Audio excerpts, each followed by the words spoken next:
من الله لنت لهم ولو كنت فظا غليظ القلب لانفضوا من حولك فاعف عنهم واستغفر لهم وشاورهم في الأمر فإذا عزمت فتوكل على الله إن الله يحب المتوكلين জোরে বলুন আল্লাহু আকবার।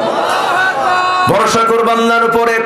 ছেলের সন্তান হলো না মন খারাপ করার দরকার নাই, মেয়ের সন্তান হলো না মন খারাপ করার দরকার নাই, সন্তান হলো না তাও মন খারাপ করার দরকার নাই, কারণ ফয়সালা কার? আসতে বলবেন না, ফয়সালা কার? আল্লাহ পাকের। আমার বন্ধুগণ, আম্মা জান আয়েশা সিদ্দিকের মতো মা, এত সম্মানিত এত ভাগ্যবতী একজন মা, তার পেটে কোনো সন্তান ছিল না, তিনি সন্তানের মা হতে পারেন না, এতে কি তার